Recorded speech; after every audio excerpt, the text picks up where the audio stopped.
India आप गई, कितना अर्सा रही वहाँ पे? इंडिया में 7 मंथ रह के आई हूँ। कहाँ से आई हैं? यहाँ पे रहते हैं लेकिन अभी घूमने के लिए इंडिया गए थे। मुझे ना वहाँ की ट्रैवलिंग अच्छी लगी थी क्योंकि 10 लड़कियाँ सफर करी हैं ना और ऐसे इकट्ठे टच होके खड़े हैं, तब भी वो कोई किसी को नहीं देखेगा। कैसा लगा इंडिया आज जाकर आपको? ऐसे लगता है जैसे कि हमारे सपनों की कोई दुनिया है, बहुत सुकून मिलता है, जैसे जन्नत में आ गए हैं। मैं रात को 9-10 बजे आती थी, लेकिन कोई ऐसी बात नहीं होती, कोई डर नहीं होता था। मेरे मम्मी पापा फोन नहीं करते थे कि कहाँ हो, कितनी देर लगेगी। हम कंपैरिजन पाकिस्तान और इंडिया का करें ना, हमने अपने आप को बहुत पीछे कर दिया। पाकिस्तानी इमेज बहुत खराब है, कपड़े उतार देते हैं। फॉर्मर प्राइम मिनिस्टर रह चुके हैं, उनके कपड़े उतारे गए हैं। हमारे ऊपर ना वो कुत्ते छोड़ देते हैं, यहाँ तक होता है को सूंघते हैं। सच्ची बातें हैं, शर्म तो आती है ये बातें करते हुए। डॉक्टर फिजा सूरत ये है कि मुल्क आपका कंगाल हो रहा है। मुझे तो लगता है आने वाले सालों में भिखारी होंगे ना। वो तो पाकिस्तान को पता नहीं, नंगे भूखे ऐसे ऐसे पता नहीं क्या कहते हैं। बंदा पूछे हमने कपड़े नहीं पहने हुए। वीजे लग भी जाते हैं तो उनको एयरपोर्ट से वापस भेज दिया जाता है कि आपके पास कोई सॉलिड रीजन नहीं है जाने के लिए। लेकिन ये पाकिस्तानियों को जो काम है ना, वो इसी वजह से इनको बैन करते हैं। इंडिया ने अपना मैप तो बना लिया, वो सब कुछ कर सकता है। अगर वो चंद्रयान को भेज सकता है तो वो प्ले स्टोर भी बना सकता है अपना। दोस्तों वैसे तो पाकिस्तान का वीजा बैन है, इंडिया में आना कोई पाकिस्तानी को वीजा अलाउ नहीं है, उनको मिलता भी नहीं है। लेकिन फिर भी पाकिस्तान के कुछ लोग हैं जो जुगाड़ लगा करके इंडिया घूमने चले आते हैं। उसी में से 2 मोहतरमा है पाकिस्तान की, पंजाबी लड़की है, वो इंडिया घूमने आई और बहुत सारे तजुर्बा हासिल किया और पाकिस्तान में जाकर के ओपिनियन दी इंडिया के बारे में। तो आज वो ओपिनियन देखेंगे आपकी इंडिया के बारे में वो क्या बोले। दोस्तों नमस्कार, मैं आपका दोस्त डीपी। चलिए शुरू करते हैं वीडियो। इंडिया आप गई, कितना अर्सा रही वहाँ पे? इंडिया में 7 मंथ रह के आई हूँ। कैसा लगा इंडिया आपको? इंडिया भी अच्छा है। तो फर्क क्या आपको, बेसिक फर्क क्या लगा एजुकेशन में अगर इंडिया हो? हाँ, अगर एजुकेशन की बात हो तो वहाँ पे हमारे जैसे होता है ना, लाइक को एजुकेशन बहुत कम है, लड़कियाँ लड़के अलग बैठते हैं। वहाँ पे सब इकट्ठे थे, बट वैसे की बात नहीं थी कि कोई किसी को ऐसे गलत तरह से देख रहा है। और ट्रैवलिंग में मोस्टली मुझे ना वहाँ की ट्रैवलिंग अच्छी लगी थी क्योंकि इवन यहाँ पे बस में ना अगर 20 पैसेंजर भी हैं और 20 के 20 मतलब 19 मेल हो और 1 फीमेल हो तो वो सारे उसको देख रहे होते हैं। वहाँ पे इफ आपके साथ ना 10 लड़कियाँ सफर करी हैं ना, मेल फीमेल, और ऐसे इकट्ठे टच होके खड़े हैं, तब भी वो कोई किसी को नहीं देखेगा कि कौन जा रहा है साथ, कौन नहीं है। सबसे बेस्ट था यहाँ पर ये चीज़ है, हरासमेंट का डर रहता है कि ये मुझे यहाँ पर। मैं सुबह निकलती थी 7 बजे और घर में रात को 9-10 बजे आती थी, लेकिन कोई ऐसी बात नहीं होती, कोई डर नहीं होता था। मेरे मम्मी पापा फोन नहीं करते थे कि कहाँ हो, कितनी देर लगेगी। तो वो सब किसे कहते हैं आजाद कौम, ना कि जो पाकिस्तान के लोग कहते हैं ना कि हम लोग आजाद कौम है। हमारे लोग बड़ा ही खुले विचार के लोग हैं और हमें किसी चीज का यहाँ पर डर नहीं है। हम सब सिक्योर है। क्या सिक्योरिटी है तो बता रही है वहाँ की महिला है। मैं आपका कमलजीत। आप कहाँ से आई हैं? हम इंडिया से, वैसे यहाँ पे रहते हैं लेकिन अभी घूमने के लिए इंडिया गए थे। तो वहाँ से वीजा लगवा के भी आए हैं। अच्छा, इंडिया से आप दोबारा यहाँ पर आए? दिल्ली से। इंडिया आप कहाँ, दिल्ली में थे? हाँ जी, न्यू दिल्ली। अच्छा, वहाँ पर आपने कितना अर्सा हो गया इंडिया गए हुए? 6 मंथ हो गए हमें। कैसा लगा इंडिया आज जाकर आपको? बहुत अच्छा लगा इंडिया जाके। बहुत गुरु घर है वहाँ पे भी बहुत सलीका है। पर जो हमारे ननकाना साहिब में जो मज़ा आता है, जो सुकून आता है, वो कहीं भी नहीं है। अच्छा। हम सारा इंडिया घूम के आ गए, हमने अमृतसर देखा, सब कुछ देखा, पर हम फिर घूम फिर के यहीं आ गए। अच्छा। हाँ, लेकिन अच्छा, कुछ लोग ये कहते हैं कि गोल्डन टेम्पल जो है वो भी बहुत बड़ा है, वहाँ पर भी बहुत मज़ा आता है, बहुत सुकून मिलता है। तो वहाँ पर आप गई थी, वहाँ पर क्या सूरत हाल हमने देखी? वहाँ पे भी बहुत अच्छा है, बहुत ही मज़ा आता है। ऐसे लगता है जैसे कि हमारे सपनों की कोई दुनिया है, बहुत सुकून मिलता है, जैसे जन्नत में आ गए हैं। बहुत सारे पाकिस्तानी हमने देखा कि माइग्रेट करके भारत जा रहे हैं, इंडिया जा रहे हैं। हाँ जी। तो उसके बारे में कुछ कहना चाहेंगी आप? उसकी क्या वजह है कि क्यों पाकिस्तान छोड़ के ये जा रहे हैं? ये है कि सिंध में क्राइम बहुत हो रहे हैं, क्राइम रेट बहुत ज़्यादा अप हो गया है। तो डाकुओं ने जैसे हमला किया हुआ कश्मीर वाले एरिया में, वो सारी सामने से, पुलिस के सामने से हमला किए जा रहे हैं, आर्मी आ रही है उनके सामने से हमला किए जा रहे हैं। उनको कोई डर खौफ नहीं रह गया। इंडिया में ये चीज़ बहुत अच्छी है कि उनको डर खौफ बहुत है। पुलिस का, आर्मी का ले ले, सबका बहुत डर खौफ है। तो यहाँ पे एक महंगी चीज़ें बहुत हैं यहाँ पे, जैसे बहुत महंगाई है वहाँ पे। यहाँ पे मतलब दूध बहुत सस्ता है, 60 रुपये में आपको किलो मिल जाएगा। यहाँ पे 180। तो वहाँ पे हम आराम से ना तकरीबन 60 रुपये में एक पूरे टाइम का खाना खा सकते हैं। और यहाँ पे रोटी हमें 30 रुपये की मिलती है। तो बहुत डिफरेंस है यहाँ पे। पाकिस्तान की भिखारी इंडस्ट्री के बारे में हमेशा यही बोला जाता है कि पाकिस्तान को विरसे में जो इंडस्ट्रीज मिली थी, जो रेलवे मिला था या जितनी भी इंडस्ट्रीज मिली थी, उन सब का पाकिस्तान ने बेड़ा गर्क कर दिया। पाकिस्तान के नौजवान का ज़्यादा नुकसान है, क्योंकि हम किसी भी अगर हमारे खिलाफ जुल्म हो रहा हो, हमें टिकटॉक बनाने की पड़ी होती है। हमें ये नहीं होता कि हम जुल्म के खिलाफ आवाज़ उठाएं, तो हम कहेंगे नहीं जो आसान काम है, ऑनलाइन सारे पैसा कमाना चाहते हैं, गेम खेल के लोग पैसा कमाना चाहते हैं, हालांकि वो सब कुछ फेक होता है। इसीलिए तो ज़्यादा लोग आगे चले गए हमारी, क्योंकि हमारी जो यंग जनरेशन है वही कुछ करती। बाहर के मुल्कों में भी लोग अब जाके मेहनत करने के बजाय वहाँ पे भी जाके भिखारी बन रहे हैं। और सऊदी अरब में तो ये भी रिपोर्ट आई थी कि वहाँ पे भी बहुत से भिखारी वहाँ पे पकड़े गए हैं।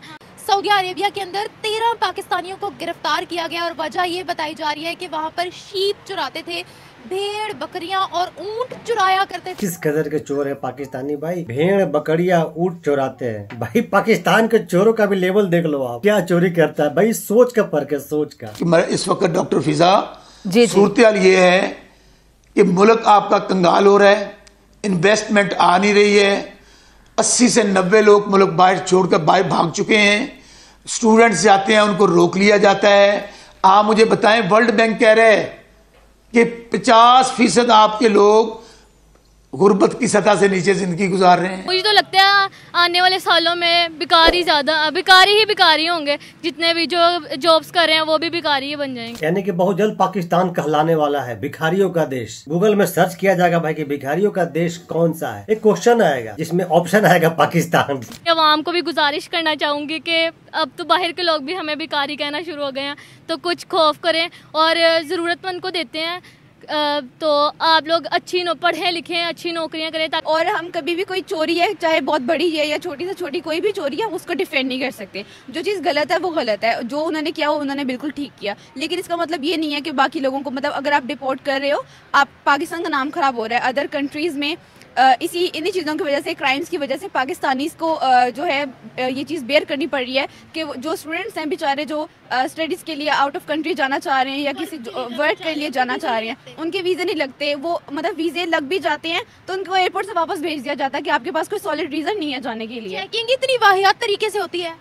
डेफिनेटली वो पाकिस्तान का नाम अब ऐसे लोग खराब करें तो हम ऐसे लोगों को क्यों डिफेंड करें? हम क्यों कहें कि इन्होंने इतनी बड़ी चोरी नहीं की, तो छोटी सी, मतलब अगर कोई जानवर भी चुराया है तो ये भी एक क्राइम है, तो हम इस चीज को बिल्कुल डिफेंड नहीं करते। It's wrong. पाकिस्तान देख लीजिए, पाकिस्तान के जो नया जनरेशन है, न्यू जनरेशन है, पढ़े लिखे जो लोग हैं, वो बता रहे हैं पाकिस्तान का क्या सूरत हाल है। पाकिस्तानी चौड़ा होकर कहता है कि हम इंडिया से युद्ध करना है। कुछ तो बेवकूफ लोग तो ऐसा आके बोलता है कि हम टेक्नोलॉजी में भी इंडिया से बहुत आगे चले गए, इंडिया के 6 राफेल गिरा दिया, हमारे पास चाइना का टेक्नोलॉजी है। वो तो पाकिस्तान को पता नहीं, नंगे भूखे ऐसे ऐसे पता नहीं क्या कहते हैं।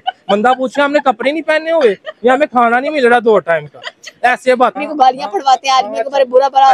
अच्छा किया पहले दिन से, जब से हमारा मुल्क आजाद हुआ है, हुक्मरानी वो कर रहे हैं, आर्मी कर रही है। इन लोगों को डेफिनेटली जो उन्होंने जो भी पनिशमेंट दी है, अरेस्ट किया या डिपोर्ट किया, बिल्कुल ठीक किया, क्योंकि ऐसे लोगों की वजह से पूरी कंट्री का नाम खराब हो रहा है। लेकिन ये पाकिस्तानियों को जो काम है ना, वो इसी वजह से इनको बैन करते हैं। आपको पहले तो ये यूके के लिए भीख मांगते थे कि हमें वीजा मिल जाए, फिर ये जर्मनी के लिए, फिर ये जो पहले यूरोपियन कंट्रीज से पहले उधर जाने के लिए तड़पते थे। तो हर बंदा ये कहता था कि दुबई तो इनके लिए लाहौर बना हुआ है, इसने लाहौर नहीं जाना वो दुबई चला जाता है।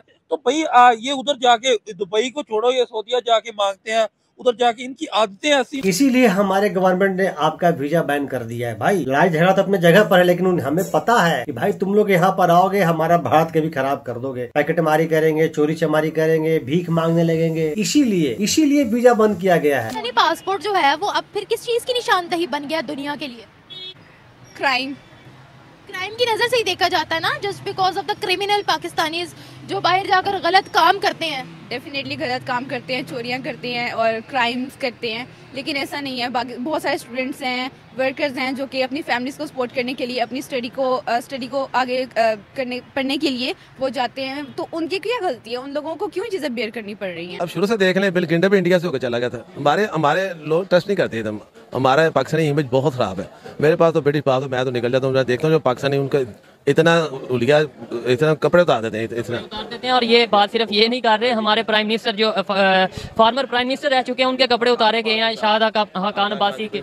वहाँ ये है कि वहाँ हमारे ऊपर ना वो कुत्ते छोड़ देते हैं, यहाँ तक होता है को सूंघते हैं, कुछ ना कुछ निकाल लें, ये होता है पाकिस्तानी पासपोर्ट की वैल्यू को नहीं उधर। हमें बड़ा अफसोस होता है क्योंकि हमारे इधर क्रिकेटर ने बदनाम कर दिया है, हर जगह हम बदनाम है वहाँ पाकिस्तान में। हम वहाँ बड़े शेम फील करते हैं, हम स्पोर्ट फुल करते हैं, लेकिन वो कहते हैं कि आपका क्या करें, कोई ना कोई शुभ निकला रहता है। सच्ची बातें हैं, शर्म तो आती है ये बातें करते हुए, ये सुनते हुए, लेकिन हकीकत है, हकीकत को जब बयान करेंगे तो ही उसका हाल निकलेगा। अरे फिजा खान पूरा सीना चौड़ा करके भांजते रहती है, बोलते रहती है हमेशा हमारा मुल्क ये है, मोदी जी के बारे में उल्टा सुल्टा, भारत ऐसा है वैसा है, तुम क्या अटैक करोगे, तुम क्या करोगे भारत। देखिए आपके ही लोग हैं, पाकिस्तान के ही लोग हैं जिन्होंने अपना आधी से ज्यादा जिंदगी बिता चुका है, जिन्होंने पाकिस्तान के बड़ा क्लोज से देखा है, वो बता रहे हैं कि पाकिस्तान के बाहर के मुल्कों में क्या इज्जत है। आपने वज़ीर आज़म के लिए नमूने का लफ्ज़ इस्तेमाल किया, इसके ऊपर बाइश फख्र है, मतलब मुल्क के प्राइम मिनिस्टर हैं वो, ठीक है। तो हाँ भाई हाँ। उसके बाद अभी अदलिया पे आप खुल के तनकीद कर रहे हैं, अभी आप अदलिया पे खुल के तनकीद कर रहे हैं, तौहीन अदालत की भी कोई बात आपको कोई खौफ नहीं है।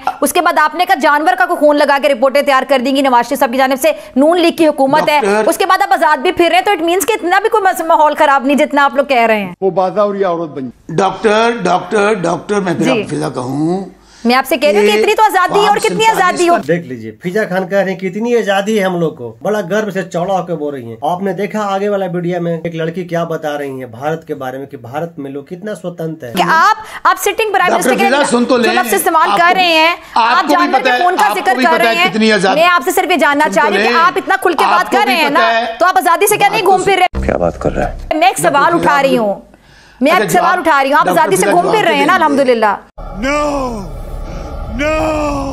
डॉक्टर फिजा सवाल चुके हैं तो जवाब तो ले ला। डॉक्टर फिजा ऐसे तो ना करो। अगर आप कहती हैं कि फार्म 47 का नमूना नहीं होता, जब आप हारे हुए हैं, नवाज शरीफ हारा हुआ है, मरियम बीबी हारी हुई है, तो कौन सा वजीर आजम? डॉक्टर फिजा आपको भी पता है, आपको जितनी आजादी है उतनी हमें आजादी है, हमें पता है कितनी आजादी है, क्या सूरत हाल है, हर किसी को पता। चाचा ने तो बैंड बजा दिया फिजा खान को, पूरी के पूरी पोल खोल दिया, और भी बहुत सारा क्लिप था। चाचा ने बोला था लेकिन मैं काट दिया, भाई पाकिस्तान के बहुत भारी बेइज्जती हो जाएगा, नहीं बेइज्जती काफी है, आज इतना ही से आप काम चलाओ। पाकिस्तान में इस वक्त वारफेयर के अंदर, डिफेंस के अंदर एक और अकम्पलिशमेंट की जो कि इंडिया ने करके दिखाई है। 28 नवंबर को इंडिया ने एक मिसाइल का टेस्ट किया जो कि एक हाइपरसोनिक बैलिस्टिक मिसाइल है, विच इज दिवानी मिसाइल, जो कि मैच 10 की स्पीड के साथ जो है वो ट्रेवल कर सकता है। टेक्नोलॉजी के सेक्टर में इंडिया हमसे बहुत आगे है। भाई वो त्यारा था, वो कोई टेक्निकली खराब था, इश्यूज थे, वो इस वजह से ट्रैक वो हुआ। ठीक है, 40 साल में उन्होंने 40 त्यारे बनाए हैं। सर नए त्यारे यार, हमारी तो दुआ, हमारा ये समझ ले नेबर्स है, हमें तो खुशी होती है कोई भी वो काम करते हैं और वो शौकी करते हैं। पाकिस्तान इंडिया देखें, टेक्नोलॉजी में हम देखते हैं इंडिया के साथ हमारा कोई कंपटीशन नहीं। बीइंग ए मुस्लिम जो हमें एडवांटेज है वो सिर्फ यही एडवांटेज है, हमारे पास जो जज्बा है वो शहादत का है। ऐलान किया हुआ है कि वो एक आज़ाद रियासत है, उनकी आज़ाद फॉरेन पॉलिसी है। ठीक है, बहुत आगे हैं वो। ठीक है, हमने अपने आप को ना बहुत पीछे कर दिया। अगर हम कंपैरिजन पाकिस्तान और इंडिया के करें ना, हमने अपने आप को बहुत पीछे कर दिया। प्यूटन यहाँ आ रहा है डील लेके, और अमेरिका की लाख कोशिशों के बावजूद भी वो जा रहे हैं उनके साथ। ठीक है, 2 दिन के दौरे पे आ रहा है, तो आपको पता है कोई भी किसी भी मुल्क का सरबराह किसी मुल्क में ऐसे तो जाता ही नहीं है। अब कोई ना कोई डील तय होती है, उसके बाद देख लेना इंडिया में बहुत वो आगे है हर चीज़, इसीलिए आप उनकी ग्रोथ देख लें, आप उनकी हर चीज़ देख लें। इस टाइम इंडिया सबसे बड़ी हब है। ठीक है, आप किसी चीज़ की भी ले लें, कोई बिजनेस के हवाले से भी ले लें, तो इंडिया सबसे बड़ी मंडी है। दुनिया की नज़रें हैं इंडिया के ऊपर। ठीक है, जैसे अगर आप 1000 साल भी पीछे चले जाएं तो अंग्रेज़ क्यों आया था इंडिया में? बड़े हिंदुस्तान में इसी वजह से आया था क्योंकि उसी की सबसे बड़ी मंडी लगी थी। ठीक है, सालों की खुशबू सूंघता वो इधर आ गया था, और वो 1000 साल तक रहा। वो इस वजह ये है कि वो सबसे बड़ी मंडी है, अब भी ऐसी है। ठीक है, IT के हवाले से वो बहुत बड़ी मंडी है, और इसके अलावा भी अदर चीज़ें जितनी भी हैं बिजनेस की दुनिया में जितनी भी हैं। अभी रिसेंटली मिस्टर बीस्ट ने अपनी चॉकलेट लॉन्च किया वहाँ, क्यों? उसे क्या पूरी दुनिया में और कोई नहीं नजर आया, और नहीं मुल्क नजर आया। इंडिया में ये भी बात एक पॉजिटिव है, वहाँ की मिडिल क्लास ज़्यादा है। ठीक है, और इस वजह से उनकी मंडी काफ़ी इफेक्ट होगी। इस पर सिर्फ इंडिया को इफेक्ट नहीं होना, इंडिया बीट कर जाएगा वो, क्योंकि जितना उसकी IT स्ट्रॉन्ग जा रही है उसको 4-5 साल मुश्किल में होंगे उसके। ठीक है, और आने वाले 4-5 साल बाद वो हो सकता है उसको 10 साल भी लग जाए। 10 साल बाद वो अपना प्ले स्टोर बना लेगा, वो अपना UPI बना लेगा, इंडिया ने अपना मैप तो बना लिया, वो सब कुछ वो सब कुछ कर सकता है। अगर वो चंद्रयान को भेज सकता है तो वो प्ले स्टोर भी बना सकता है अपना। चंद्रयान और प्ले स्टोर तो वो कह रहे हैं कि ऊँट के मुँह में जीरे वाली बात। हाँ, वो सब कुछ कुछ कर सकता है। देखिए चंद्रयान पहला जो सैटेलाइट है उसने सेंड किया, ठीक है, पूरी दुनिया में से किसी ने भी नहीं भेजा, बट उन्होंने सेंड किया, ठीक है, तो वो कर सकता है। तो दोस्तों ये थे पाकिस्तानी और ये था इनका ओपिनियन, कुछ अच्छा ओपिनियन, कुछ बुरा ओपिनियन, और कुछ लोग पाकिस्तान को चौड़ा होकर बड़ा गर्व से अच्छा बता रहे थे। उसमें से एक फिजा खान भी है, और एक दो मोहतरमा जो पंजाबी लड़की है, पाकिस्तान की है, वो इंडिया घूम करके आई, और इंडिया में क्या क्या देखी, उनको क्या अच्छा लगा, आपने वो भी देखा। पाकिस्तान जो अपने आप को आजाद मुल्क कहता है, आज वहाँ पर के सूरत हाल क्या है, ये देखना चाहिए हमारे इंडियन को, जिनको पाकिस्तान बहुत अच्छा लगता है। तो दोस्तों आज का वीडियो आपको कैसा लगा? अगर आप मेरे चैनल पर नए हैं तो चैनल को सब्सक्राइब कीजिएगा, वीडियो को लाइक कीजिएगा। दोस्तों तो मिलते हैं फिर से एक न्यू रिएक्शन वीडियो, तब तक के लिए नमस्कार, राम राम, जय हिंद।